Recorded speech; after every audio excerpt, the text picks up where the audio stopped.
नमस्कार विद्यार्थियों। राजकीय महाविद्यालय इटावा द्वारा संचालित ऑनलाइन कक्षाओं में आप सभी का स्वागत है। आज हम सूरदास जी के जो पद हमारे पाठ्यक्रम में दिए गए हैं उनका अनुशीलन करेंगे, जिसमें सर्वप्रथम जो पद दिए गए हैं वो विनय और भक्ति के पद हैं।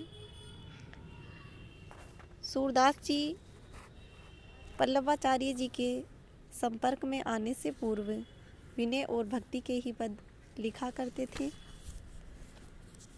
तो जो सर्वप्रथम पद है विनय और भक्ति का, वो इस प्रकार से है। अविगत गति कछु कहती न आवे, जो गूंगो मीठे फल की रस अंतर्गत ही पावे। देखिए क्या कह रही हैं सूरदास जी कि अविगत गति कछु कहती न आए, कि अगर हम निर्गुण निराकार की उपासना करते हैं तो हम उसको देख नहीं सकते, क्योंकि वो वर्णातीत होता है, अगोचर है एवं अगम्य है। उस अज्ञेय ईश्वर की लीला को कोई कह भी नहीं सकता। जो गूंगो मीठे फल की रस अंतर्गत ही भावे, कि जिस प्रकार से कोई गूंगा व्यक्ति किसी मीठे रसदार फल का सेवन करता है, मगर वो उस स्वाद का अनुभव है वो दूसरों के सामने व्यक्त नहीं कर सकता, क्योंकि वो गूंगा है, बोल नहीं सकता। तो उसे मीठे फल का रसास्वादन करके जो सुख प्राप्त हुआ है वो किसी और को वो बता नहीं सकता।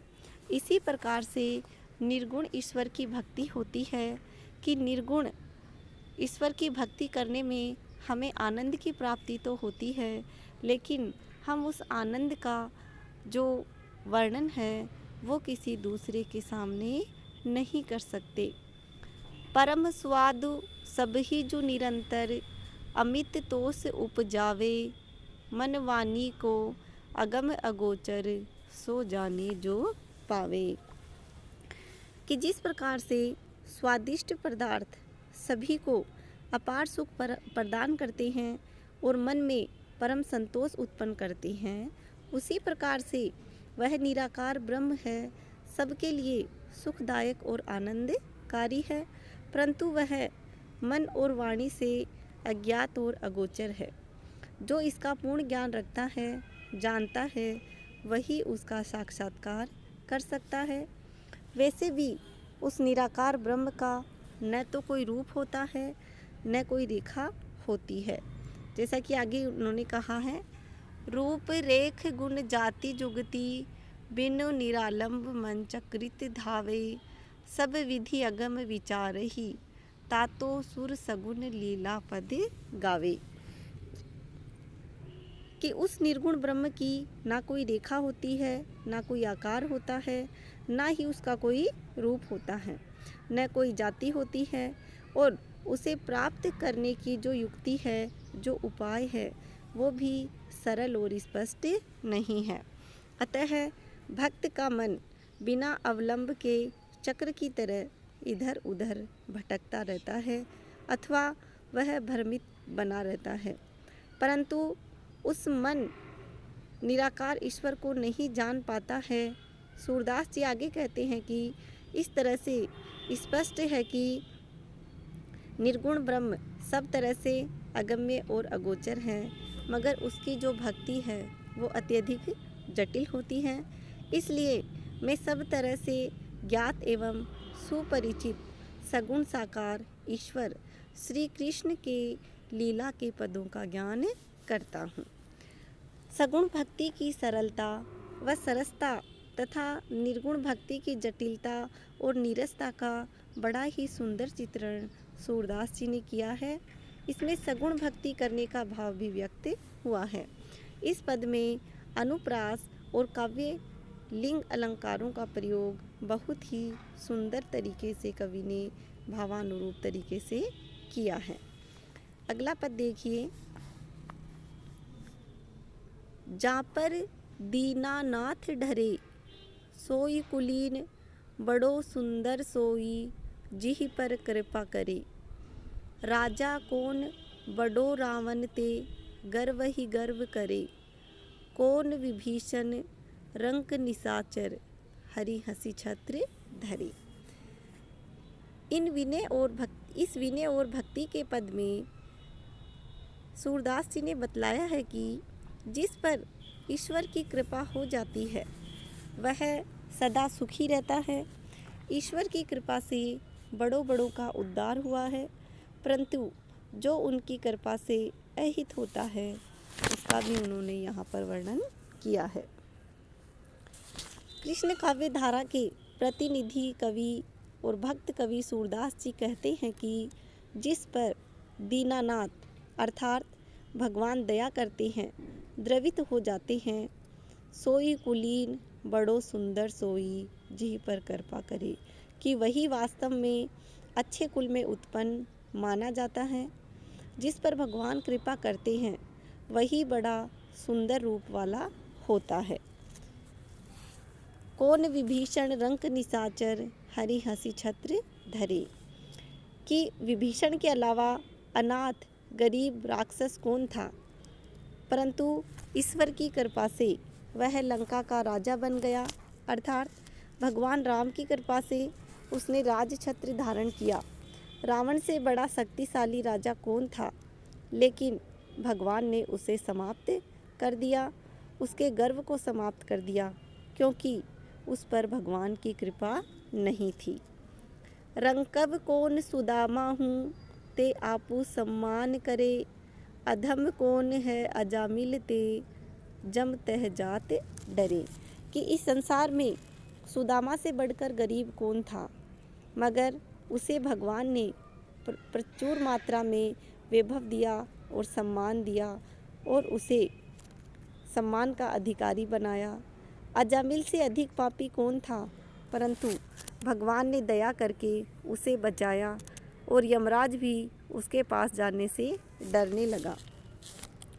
कौन विरक्त अधि नारकते, निश दिन भरमत करे, अधिक कुरूप कौन कुप जाते, हरि पति पाई तरे, कि महर्षि नारद से अधिक विरक्त इस संसार में कौन है, जिन्हें ईश्वर ने निरंतर भ्रमणशील बना दिया।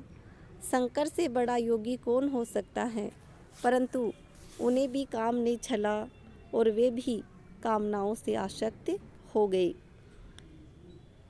सीता से अधिक सुंदरी कौन थी, किंतु उसे भी वियोग में जीवन बिताना पड़ा।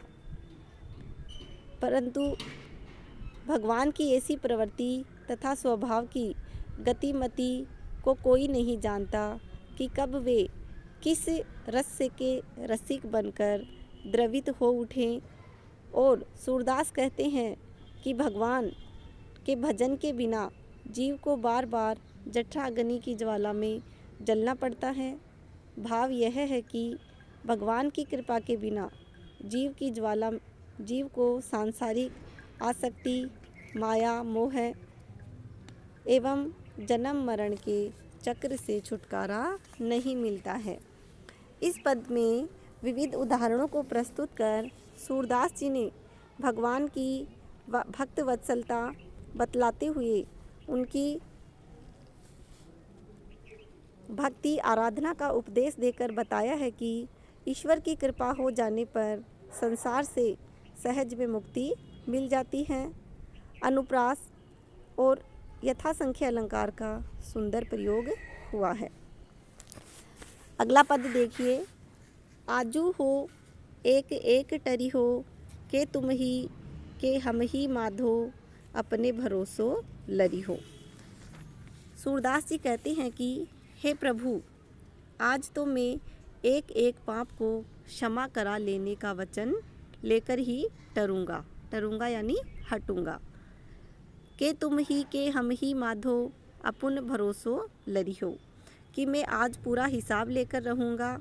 अब मैं अपने उद्धार के लिए बाद के लिए कुछ नहीं छोड़ूंगा।